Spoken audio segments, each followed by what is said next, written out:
माननीय परीक्षक, शिक्षक वृंद आणि माझ्या प्रिय मित्रमैत्रिणींनो, सर्वांना माझा नमस्कार. आज मी फुलपाखरू झाले तर या सुंदर विषयावर माझे मनोगत व्यक्त करणार आहे. जर मी फुलपाखरू झाले तर सर्वप्रथम मी रंगीबिरंगी फुलांमध्ये मुक्तपणे उडेल. एका फुलावरून दुसऱ्या फुलावर जाताना प्रत्येक फुलाचा सुगंध अनुभवेल.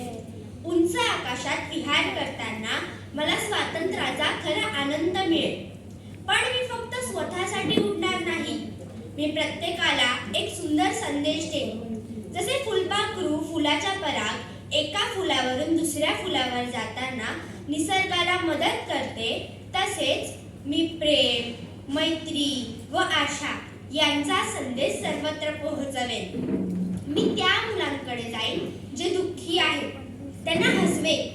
झाडांना मिठी मारा, फुले तोडू नका, पक्ष्यांवर प्रेम करा आणि निसर्गाचे रक्षण करा असे प्रत्येकाला सांगेन.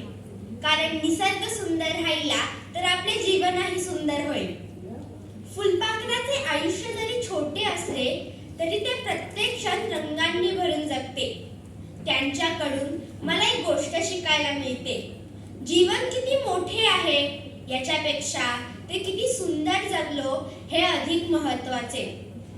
मला असे वाटते की प्रत्येक माणसामध्ये एक फुलपाखरू दडलेला असतो.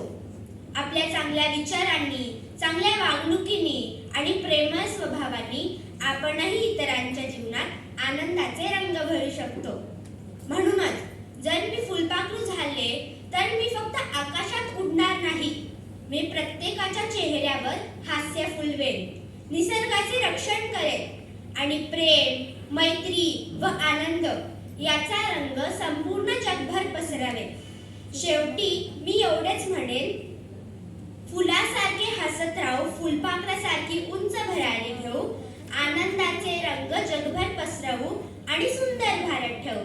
धन्यवाद.